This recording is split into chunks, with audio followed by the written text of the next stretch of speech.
2천만 원은 모두 회수가 됐어요. 자, 피해본 것도 없으니까 무죄가 나왔을까요? 아니요. 안녕하세요. 법무법인 로인입니다. 최근 리딩방 사기꾼들이 수사기관의 계좌 추적을 피하려고 계좌 이체 대신 현금이나 골드바를 전달하라고 유도하는 사례가 급증하고 있다.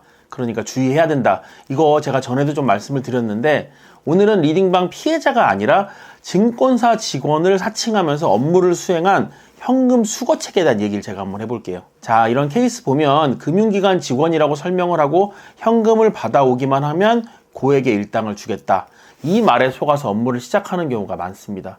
자, 이 부분 제가 잘 알고 있습니다. 근데 여러분이 지금 목에 거는 그 가짜 사원증 하나가 여러분의 인생을 완전 뒤바꿀 수 있다는 걸 아셔야 됩니다.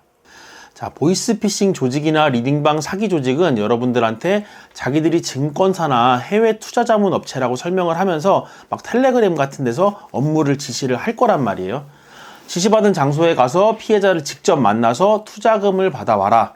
근데 그 과정에서 당신도 증권사나 금융기관 재무팀 직원이라고 설명을 하고 가명이 적혀져 있는 사원증이나 신분증을 착용을 해라 라고 얘기를 합니다. 자, 피해자들 만나서 대금 수령 확인서나 막 출자 증서, 투자 약정서 이런 거를 작성하고 받아오라, 이런 얘기까지 해요. 자, 어떻게 보면 이게 예전보다 조금 더 진화된 현금 수거책 업무를 하게 되는 건데, 이렇게 되면 여러분들 이거 CCTV 조사해서 여러분 거의 다 잡힙니다. 그러면 여러분들한테는 사기 방조 아니면 전기통신금융사기 피해 방지 및 피해금 환급에 관한 특별법 위반 혐의가 적용이 될 텐데, 여러분이 이거 혐의를 벗으려고 하면 여러분한테 미필적으로도 고의가 없었다는 사실, 그러니까 범죄에 연루되는 거를 전혀 몰랐다, 이 부분, 나는 진짜로 이게 증권사 알바인 줄 알고 했어요 라는 부분이 입증이 되어야 된다는 거예요.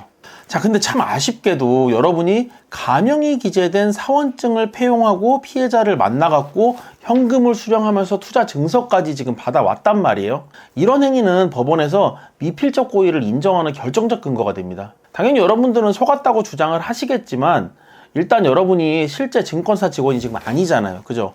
본인이 해당 회사의 직원이 아닌데 직원을 사칭해서 거짓말을 했다는 거, 그 자체만으로도 자신이 하는 일이 이제 불법임을 좀 인지를 했다라고 법원은 판단을 합니다. 제가 이거 여러분들 겁주려고 지금 하는 얘기가 아니고요. 실제로 어떤 판결이 나오는지 제가 완전 똑같은 사안에 대한 판례를 하나 갖고 와봤어요. 자, 이 사건 피고인은 일당 10만 원 준다는 제안을 받고 특정 회사 재무팀 소속 대리를 사칭을 해갖고 현금을 수거하기로 했습니다. 피고인은 가짜 사원증을 목에 걸고 피해자를 만나서 대금 수령 확인서를 작성을 해줬고 현금 2천만 원을 교부를 받았습니다. 근데 현금을 전달한 후에 이제 아무래도 피해자가 이거 좀 이상하다고 느낀 거예요. 그래서 경찰에 바로 신고를 했고 피고인은 현장을 벗어나는 과정에서 체포가 됐습니다. 자, 그래서 결과적으로 피해금 2천만 원은 모두 회수가 됐어요. 자, 피해본 것도 없으니까 무죄가 나왔을까요? 아니요. 법원은 피고인이 가짜 사원증까지 동원해서 기망행위에 적극적으로 가담했다, 그래서 죄책이 매우 무겁다라고 판단을 했습니다. 피고인은 초범이었고요. 재판 과정에서 피해자한테 300만 원을 전달하면서 합의서랑 처벌 불원서까지 받아서 제출을 했습니다. 그런데도 징역 8개월에 집행유예 2년이 선고됐어요. 자, 여러분, 사안이 이만큼 엄중하다는 얘기입니다. 자, 이 영상 보시면서 여러분들도 집행유예면 감옥 안 갔으니까 된 거네 라고 생각하실 수도 있는데, 집행유예가 무죄를 뜻하는 게 아닙니다. 여러분의 혐의는 지금 인정된 건데 처벌을 조금 미뤄준 것 뿐이에요. 자, 이렇게 되면 감옥이 문제가 아니라 피해자들로부터 여러분들 민사소송이 또 들어오게 됩니다. 그렇기 때문에 애초에 경찰 조사나 검찰 단계에서 무혐의를 받을 수 있도록 해야 하는 거고요. 그게 만약에 불가능했다 그러면 합의 과정에서 추후 민형사상 이의제기를 안 하겠다는 부재소 합의 조항을 반드시 포함시켜야 됩니다. 안 그러면 민사 책임이 여러분들을 평생 따라다녀요. 그래서 본인이 현금 수거책 업무를 수행을 해서 경찰 조사를 앞두고 계신다 그러면 나중에 들어올 민사소송까지 염두를 해두고 애초부터 조금 어떻게 보면 변호사를 선임을 하시는 게 낫다라는 말씀을 드리는 겁니다. 자, 이렇게 되면 절차 진행도 전문적으로 이제 탁탁 진행이 될 거고요. 그리고 경제적으로도 여러분들한테 그게 더 이득입니다.